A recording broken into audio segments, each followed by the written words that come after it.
Hi every one. So இப்போ ரீசெண்டாக வந்துட்டு யூடியூப்ல ட்விட்டரில் வந்துட்டு ஒரு அக்யூசேஷன் வீடியோ வைரலாக போயிட்டு இருக்கு. வேரின் இட் சேஸ் நான் மான்யா ஆனந்த் அக்யூசஸ் தனுஷ்ன்னு சொல்லிட்டு. I just want to give you clarity that Cini உலகம்ல நான் ரீசெண்டாக ஒரு இன்டர்வியூ கொடுத்துருந்தேன். Stating that there some fake person or I'm not aware அது ஃபேக்கா இல்லை ஒரிஜினலான்னு சொல்லிட்டு ஸ்ரேஷ் அவங்க பேரை யூஸ் பண்ணி ஒருத்தர் கால் பண்ணியிருக்காங்க talking about Dhanush movie. And I very clearly set that நான் அதை பற்றி மற்றவங்க கிட்ட கேட்டப்போ இது அவங்களுக்கு தெரிஞ்சிருக்காதுன்னு சொல்லியிருக்காங்கன்றதுக்கு கூட நான் கிளியராக ஸ்பெசிஃபை பண்ணியிருக்கேன். And that is been telecasted the same way in Cini Ulagam page also stating Dhanush sir அவங்களோட பேரை மிஸ்யூஸ் ஆயிருக்குன்னு சொல்லிட்டு.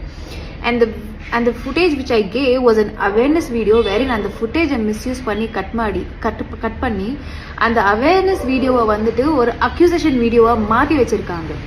This have been done by few YouTube channels where என்னோட footage misuse பண்ணிட்டு அவங்களோட வியூவர்ஷிப்பை வந்து இன்க்ரீஸ் பண்ணுறதுக்காக இந்த வேலையை பண்ணிட்டு இருக்காங்க. அண்ட் நான் நேற்று வந்துட்டு ஒரு கிளாரிஃபிகேஷன் வீடியோ ஸ்டேட்டஸ் கூட போட்டிருந்தேன் stating that this is a false news. இது வந்துட்டு ஒரு ஒரிஜினல் வீடியோ இது இருக்குது, அதை வந்து ரெஃபர் பண்ணுங்க, இது வந்து ஒரு ஃபால்ஸ் நியூஸ் ஸ்ப்ரெட் ஆகிட்டு இருக்குன்னு. ஈவன் தான் ஐ சி மெனி பீப்புள் இதை தேவையே இல்லாமல் திரும்ப அதை எடுத்துகிட்டு யூடியூப் சேனல் இதெல்லாமே திரும்ப டிஸ்கஸ் பண்ணுறாங்க. There is already an original footage which is been in front of you. And I don't understand ஒரு ஒரிஜினல் வீடியோ இருக்கும்போது இந்த மாதிரி எப்படி எடிட் பண்ணிட்டு என்னோட பேரை ஐ ஃபீல் ஸோ டெவிஸ்டேட்டட் என்னோட பேரை யூஸ் பண்ணிட்டு மற்றவங்களோட ஃபேமை டிஃபேம் பண்ணுறாங்க. And that to their misusing my footage. And this is what provoke me to come on this video and tell you and give you a clarification that the accusation video which is going viral telling Manya Anand is accusing Dhanush sir, that is the false news. அந்த மாதிரி ஒன்று நடந்ததே இல்லை. இது வந்துட்டு கிளியராக சில YouTube channel அவங்களோட அட்வான்டேஜுக்காக என்னோட ஃபுட்டேஜை மிஸ்யூஸ் பண்ணிட்டு தனுஷரை டிஃபேம் பண்ணுறாங்க.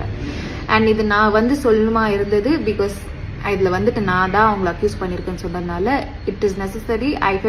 I should tell this out. ஏன்னா என்னால் மற்றவங்க பேர் டிஃபேம் ஆகக்கூடாது. நம்ம சொல்லியிருக்கிறது ஒன்று, அதை வந்துட்டு எடுத்துகிட்டு ப்ரொஜெக்ட் பண்ணியிருக்கிறது ஒன்று. ஸோ என்ன ஃபேக்ட் இருக்கோ அதை வந்துட்டு ஒரிஜினல் வீடியோவை ரெஃபர் பண்ணி பேசுங்க. இல்லைனா தயவு செஞ்சு இந்த மாதிரி ஃபால்ஸ் நியூஸை ஸ்ப்ரெட் பண்ணாதீங்க. And let me give you a clarity, that's a false news and I'm keeping a full stop. Just finish it. இதை வந்து இங்கே நிறுத்துங்க. சும்மா இல்லாததை வந்துட்டு ஃபால்ஸாக ஒரு பொய்யா வந்துட்டு இதை ஸ்ப்ரெட் பண்ணாதீங்க. Just stop it here.